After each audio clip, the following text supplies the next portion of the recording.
Have you ever realized you've watched the same series more than a dozen times? Harry Potter? 17 times. Friends? 23. The Office? So many times you can predict the exact moment Jim looks at the camera.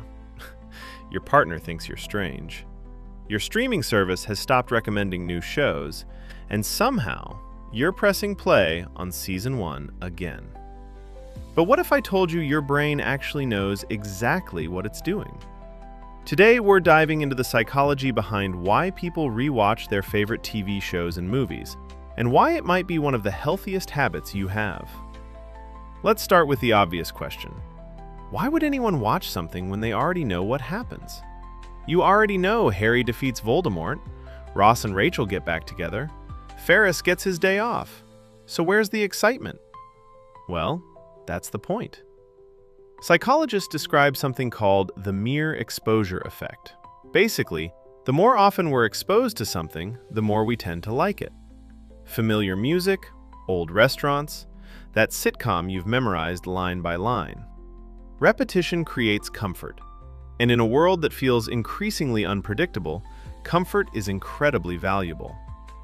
Think about your personal comfort show. Maybe it's Parks and Rec. Maybe Seinfeld. Maybe that movie you've somehow watched more times than you went to the gym last year. When you put it on, you're not chasing plot twists. You're building a mental blanket fort. Because life throws enough surprises at us already. A strange email from your boss, an awkward conversation, a stressful day that came out of nowhere. So you go home and watch something where you already know everything works out. Your brain can finally relax. And here's something interesting. When you rewatch something, your brain actually works less. Watching a brand new show puts you in full detective mode. Who is that character? Why did they say that? Is this important? Or just a weird lamp in the background? That takes energy. Rewatching, on the other hand, is cognitive cruise control. You know the twists. You've survived the emotional damage before. There are no shocking deaths waiting around the corner. It gives your brain a sense of control and safety. Instead of meeting strangers, you're visiting old friends. But here's where it gets even more fascinating. You're never really watching the same thing twice, because you change. When you first saw The Lion King as a kid, you probably related to Simba, running away from responsibility. Watch it in your 20s and suddenly you understand Mufasa. Watch it later in life, and now you're emotional in the first 10 minutes because every line about legacy hits harder than it used to. Same movie, different lens. New emotional layers. That's part of the magic. There's also a social side to rewatching that we don't talk about enough. Think back to the first time you watched your favorite show. Maybe it was something you and your family watched every Thursday night.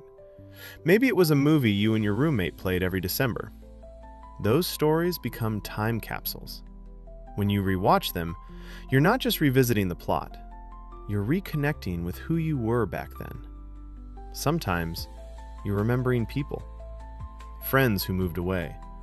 Parents who introduced you to a classic film. Relationships tied to that story. Rewatching keeps those connections alive. It's nostalgia, but deeper than that. It's emotional memory. There's also a much simpler explanation for why we rewatch things. We're tired. Every day you make thousands of decisions.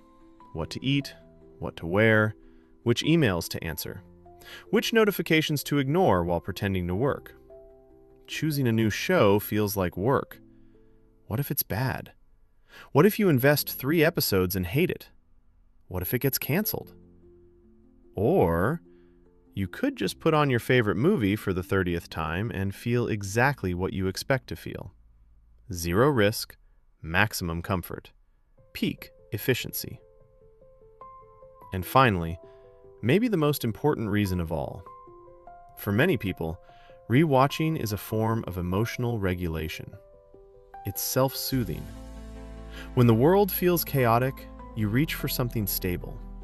Something where the jokes land, where the good guys win, where everything wraps up neatly in 90 minutes or 22.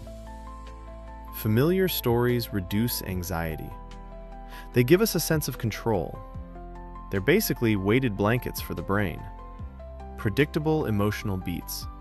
Safe sadness. Controlled crying during that scene in Toy Story 3. You know the one.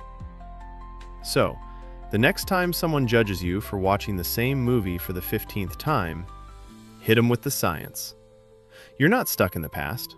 You're engaging in something psychologically beneficial.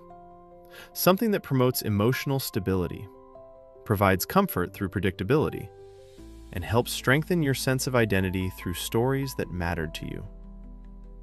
Or, you could also just tell them to mind their business. That works too. New shows are great. Exploring unfamiliar stories is exciting. But there's nothing wrong with returning to the ones that shaped you. The ones that make you laugh at the same jokes. The ones that still make you cry, even though you know it's coming. The ones that remind you who you were before life got complicated. Your comfort show isn't a crutch. It's a companion. A little piece of consistency in an inconsistent world. Now, if you'll excuse me, I have a date with Michael Scott again, for the 19th time. And I regret nothing.